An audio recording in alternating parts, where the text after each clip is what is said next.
Hello दोस्तों, आज हम लोग पढ़ेंगे संस्कृत के समय लेखनम के बारे में। ठीक है। समय लेखनम, जो समय बताते हैं उसको बोलते हैं समय लेखनम संस्कृत में। समय बताने के 4 रूप होते हैं। समय बताने के कितने रूप होते हैं?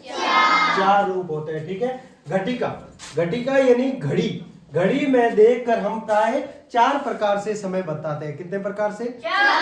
4 प्रकार से समय बताते हैं। उसमें पहला है जब घड़ी की बड़ी सुई, जब घड़ी की बड़ी सुई 12 अंक पर हो तथा छोटी वाली जो सुई होती है वो किसी भी अंक पर हो, 1 2 3 4 5 6 किसी भी अंक पर हो तो उतने पूर्ण बजेंगे। कितने बजेंगे? उतने पूर्ण बजेंगे।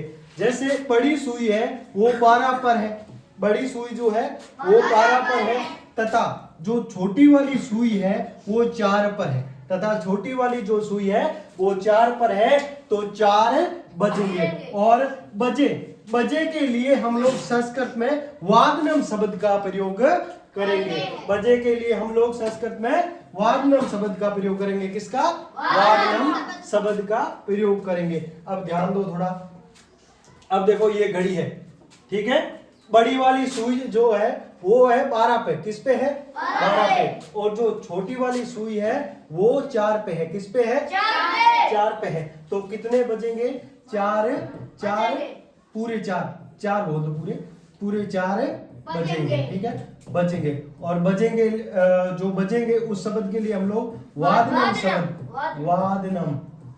शब्द का प्रयोग करेंगे। अब यहाँ पे 4 बजी है। कितनी बजी है? 4 बजे। 4 के लिए हम लोग करेंगे चतुर्थ वादनम। कौन से शब्द का? चतुर्थ वादनम। अब ध्यान रख लेना, जितने पूर्ण बजेंगे ना, ठीक है, जितने पूर्ण बजेंगे, जैसे 4 हो गए, 5 हो गए, 6 हो गए, ठीक है। आपको पहले 4 हो गए तो चतुर्थ वादनम, 5 हो गए तो पंच वादनम, 6 हो गए तो षष्ठ वादनम। उसी तरह से पहले आपको जो संख्या है उसको संस्कृत में लिखना है। 4 हो गए, 4 को लिख दिया चतुर्थ, और इसके पीछे जो बजे हैं उसमें लगा देना वादनम। क्या लगाओगे? वादनम। तो हो गया चतुर्थ वादनम। अब यहाँ पे कितने बजे? 1 बजे। कितने बजे हैं? 1 बजे। 1 बजे के लिए देखो 1 वादनम, 2 बजे के लिए द्विवादनम, 3 बजे के लिए त्रिवादनम, 4 बजे के लिए चतुर्थ और 5 के लिए पंचवादनम। ठीक है, कर लोगे इतना? 10th में इसके 2 नंबर के प्रश्न आएंगे। एक प्रश्न आएगा 2 नंबर का। ठीक है। अब दूसरा है सपाद। सपाद कहते हैं सवा को। किसको बोलते हैं? सवा को। अब देखो,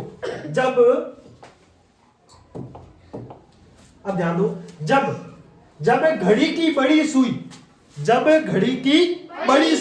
मिनट वाली, बड़ी यानी मिनट वाली बड़ी सुई 3 पर हो। जब घड़ी की जो बड़ी सुई होती है ना वो 3 पर हो। कितने पर हो? 3 पर हो तथा छोटी जो सुई होती है वो किसी भी अंक से थोड़ी सी आगे हो। किसी भी अंक से थोड़ी सी आगे हो तो उस अंक के सवा बजेंगे। कितने बजेंगे? सवा बजेंगे। जैसे 1.15 सपाद 1 वादनम, सपाद एक वादनम। अब देखो, सवा के लिए हम लोग सपाद शब्द का इस्तेमाल करेंगे या प्रयोग करेंगे। सवा के लिए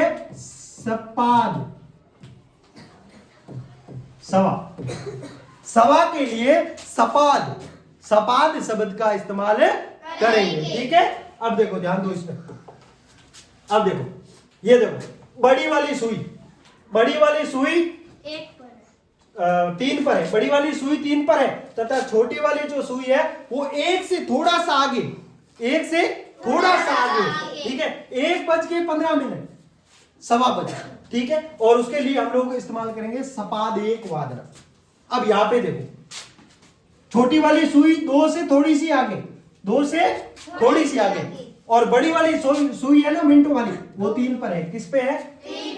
तो 2:15 हुए। कितने हुए? 2:15। ठीक है। और देखो, ये देखो, सपाद द्विवादनम, सपाद द्विवादनम, ठीक है, सपाद द्विवादनम। अब देखो यहाँ पे बड़ी वाली सुई 3 पे और छोटी वाली सुई है 3 से थोड़ा से आगे, तो क्या हो गया, सपाद त्रिवादनम, सपाद त्रिवादनम, ठीक है।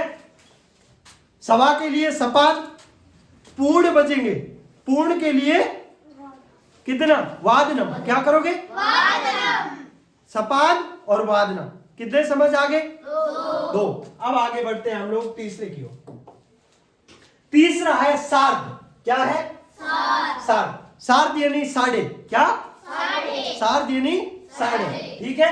जब घड़ी की बड़ी सुई, जब घड़ी की बड़ी सुई 6 पर, जब घड़ी की बड़ी सुई 6 पर तथा छोटी सुई किन्हीं 2 अंकों के बीच में हो, छोटी सुई किन्हीं 2 अंकों के बीच में हो, ठीक है, बीच में हो, तो पूर्ण वाले अंक के साढ़े बजेंगे, तो पूर्ण वाले अंक के कितने बजेंगे, साढ़े बजेंगे, ठीक है। और साढ़े के लिए सार्ध शब्द का प्रयोग करेंगे, साढ़े के लिए कौन से शब्द का इस्तेमाल करेंगे या प्रयोग करेंगे, सार्ध शब्द का प्रयोग करेंगे। अब यहाँ पे ध्यान दो थोड़ा सा, ये देखो, ये छोटी वाली सुई है वो 1 और 2 के बिल्कुल बीच में है, 1 और 2 के बिल्कुल बीच में है, ठीक है, 1 और 2 के बिल्कुल बीच में है, यहां देखो 1 और 2 के बिल्कुल बीच में है। और जो बड़ी वाली सुई है वो बिल्कुल 6 के ऊपर, ठीक है। तो 1:30 हुए और इसको हम लोग हिंदी में बोलेंगे 1:30 बजे, कितने बोलेंगे, 1:30 बजे बोलेंगे, ना कि 1:30, 2:30, 1:30 बजे हिंदी में। और यहाँ पे संस्कृत में हम लोग बोलेंगे साधेक वादन, साधेक वादन, ठीक है। उसके बाद यहाँ पे 2 और 3 के बीच में है छोटी वाली सुई, 2 और 3 के बीच में है छोटी वाली सुई, और जो बड़ी वाली सुई है वो 6 के बिल्कुल ऊपर है, सेंटर। तो 2:30 हुए, 30 हुए, और इसके लिए हम लोग कौन से शब्द का प्रयोग करेंगे, सार्वधातुक, सार्वधातुक, ठीक है। साढ़े के लिए सार्ध, ठीक है, और 2 के लिए दिव, और पूर्ण बजे उसके लिए वाद, ठीक है। अब 3:30, बड़ी वाली छोटी वाली सुई 3 और 4 के बिल्कुल बीच में, और बड़ी वाली जो सुई है वो 6 पर है, किस पे है, 6 पर, ठीक है। तो यहाँ पे 3:30 बजे, कितने बजे, 3:30, और 3:30 के लिए हम लोग इस्तेमाल करेंगे सार्ध त्रिवादन, कौन से शब्द का, सार्ध त्रिवादन, ठीक है। सॉरी, अब है अगला लास्ट, चौथा, कौन सा है, चौथा है पादोन, क्या है, पादोन। वो हम लोग किसके लिए प्रयोग करेंगे, पौन बजे के लिए, किसके लिए, पौन, जिसको हम लोग पूर्णी बोलते हैं, ठीक है, पौन बजे के लिए। अब देखो, जब पूर्णांक में चौड़ाई भाग कम होता है, जब पूर्णांक में चौड़ाई भाग कम होता है उसे पौन कहते हैं, उसे क्या कहते हैं, पौन कहते हैं। घड़ी में जब मिनट की सुई, घड़ी में जब मिनट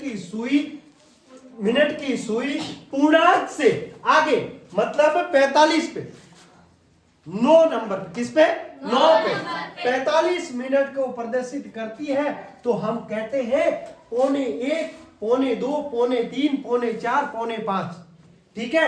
और संस्कृत में पौने शब्द के लिए हम लोग, पौने के लिए हम लोग पादोन शब्द का प्रयोग करेंगे, ठीक है, पादोन शब्द का प्रयोग करेंगे। अब ध्यान दो, यहाँ पे छोटी वाली सुई 1 से आगे, 2 से थोड़ी सी ऊपर, 2 से थोड़ी सी ऊपर है, और बड़ी वाली सुई देखो 9 को बिल्कुल 9 के ऊपर है, 9 को प्रदर्शित करें।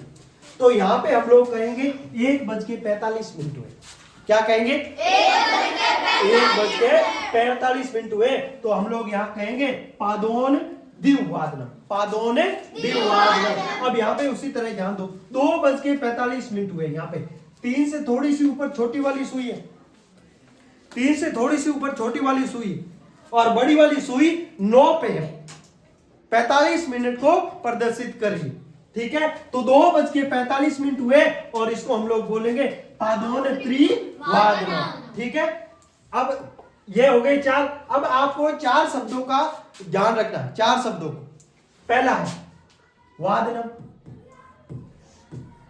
वादनम वो है हम लोग पूर्ण बदते हैं ना, उसके लिए इस्तेमाल करेंगे। वादनम,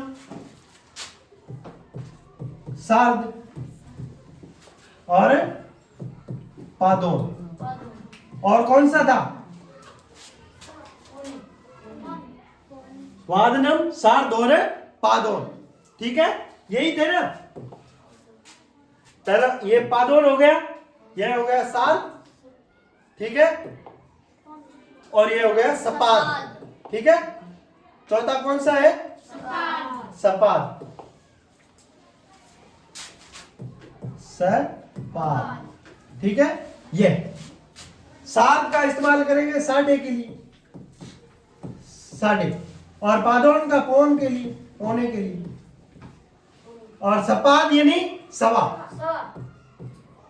और वादनम मतलब पूर्ण बजते हैं। ठीक है, पूर्ण के लिए। अब आपको इन 4 शब्दों का पूर्ण रूप से ध्यान रखना है। आपके 10th संस्कृत व्याकरण में 2 नंबर कंप्लीट। ठीक है, बहुत आसान है। ठीक है।